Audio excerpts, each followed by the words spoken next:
Now, let's go back to this interview where Joe Biden was getting treated. Remember, Joe Biden was hiding in the basement and he was being treated with kid gloves. Nobody was asking him hard questions. This laptop came out and it was an October surprise. And it obviously showed, as we now know, that Joe Biden was part of the corrupt enterprise of Hunter Biden. Does it prove that? No, but it strongly indicates it. And we don't have to say this out loud. It's so obvious that if this kind of evidence came out about Donald Trump, he would be already indicted for this.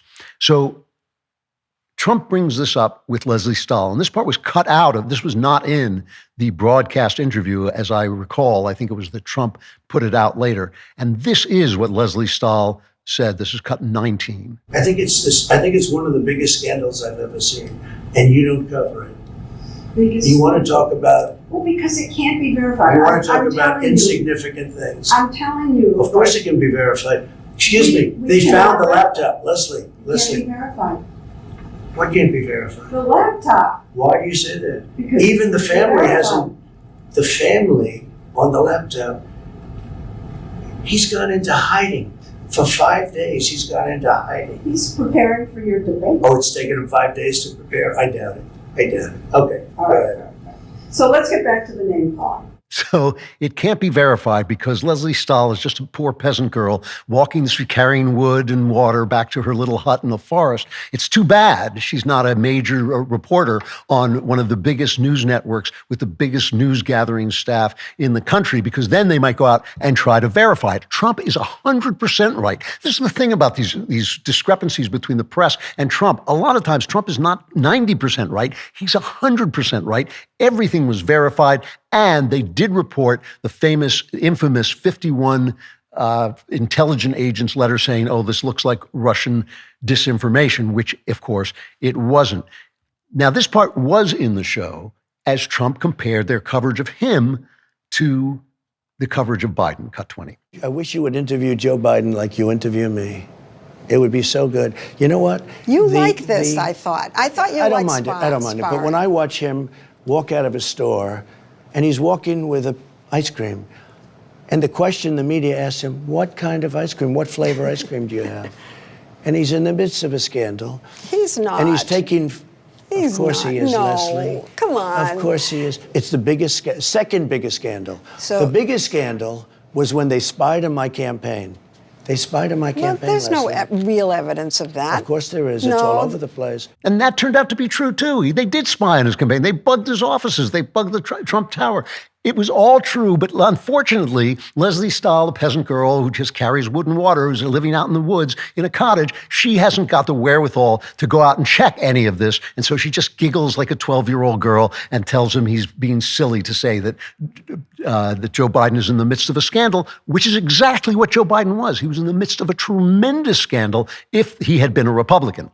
Fortunately, he had the magic suit of being a Democrat on. So 60 Minutes still thinks they're 60 Minutes, just like the New York Times still thinks they're the New York Times. And I'm not saying they don't have residual power. They do have residual power. They still have, like Yale is still a respected university, but is not Yale anymore, any more than Harvard is Harvard anymore. These things do get out and people do see them. And that's why they're so upset about misinformation, which, as we remember, is the truth when it gets out. They're prosecuting everything they can. They're trying to shut down every form of information they can. They're investigating Elon Musk. Why?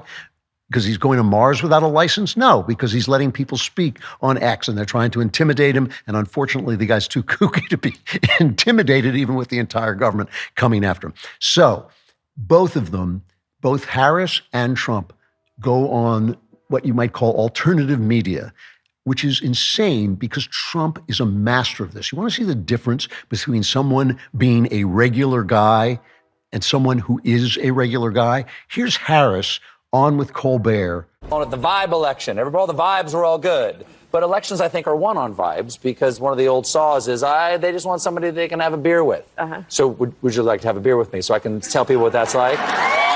Okay. This was, now we asked ahead of time because I can't just be giving a drink to the Vice President of the United States without asking. You asked for Miller High Life. You asked for Miller High Life. I'm just curious.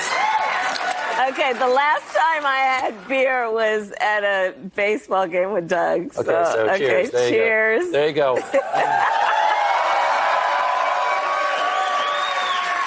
Ooh. That tastes like the beautiful city of Milwaukee, The Wisconsin. champagne and beer. So that was so real and so down to earth and so unplanned and so unscripted and so ridiculous. I mean, I don't know. That makes me cringe. Meanwhile, Trump goes on a podcast that I apologize. I've never heard of it before. That's my fault, not theirs. But it's called Flagrant. I hate to promote a rival podcast, but this was one of the funniest interviews I have ever seen. And it was kind of a substantive interview, too. They did a good job of trying to get some stuff out of him. And Trump was canny. He's a canny guy. So compare that cringy beer moment to Trump talking about how he gives people nicknames. This is cut 14. I'm good with names, you know. You are. You're very good. You are. I mean, Pocahontas. Yeah. We have names. What about, and there was, Tampon Tim was good. What about, The is that? problem with Tampon Tim, it's hard to say. Yeah. In other words, It's a mouthful. it's a lot. Yeah. Tampon. And you can't stutter it through when you call it. It's really a lousy word to say. Yeah. But it's quite accurate, right? there are some, like Comrade Kamala. It's a little hard to say. She's comrade because she's obviously a communist. Yeah. She's Okay. horrible. Yeah. So I call her comrade. Yeah. And it's not bad. But when you put the names together, it's a little, you got to be able to no, you got to be able to put it out there. But we have a lot of good ones. A lot of them I can't go into with you because some of my best ones. Some of my best ones are from the Republican primaries. Oh, yeah. And they're all friends of mine now. I love that. Some of my best bad nicknames are from the Republican primaries, and now they're all my friends. And these guys are cracking up. They can't believe the former president of the United States is talking to them. And the other thing about Trump is he's not just a funny guy. He has deadpan sense of humor, and that's why the press a lot of times can say that he said something where he's clearly joking, and the people who like him know he's joking. Let me just play one more of him talk, because it was just so real. I mean, it was obviously who Trump is. And this is him talking about Biden. This is cut 15. When we talk about funny or sad, I think it's more sad than funny. Yeah. He has one ability I don't have. Yeah. He sleeps. He can sleep. This guy goes on a beach and he lays down on one of those, 6 ounce. They weigh 6 ounces and you can't lift it. Yeah. They're meant.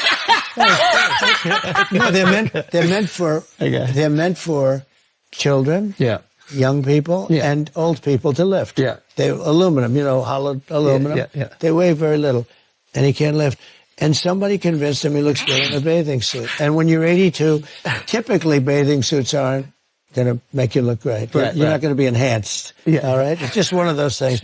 I can't be sure about that, but typically you don't. Depends look what he's great. packing. He could. I don't know what the hell he's packing, but I don't want to, and I don't want to know either. I don't know. He just picks up the guy. The guy says, "What's he packing in that bathing suit?" I don't know. I don't want to know. Now listen, girls, ladies might not like this. I mean, I can tell. I know. I mean, I know if my wife is listening to this, she goes, "Oh my goodness, it's so boorish and all this." But because it's guys sitting around talking like guys talk when they're sitting around talking. And it was uproarious. And I have to say, it's just normal.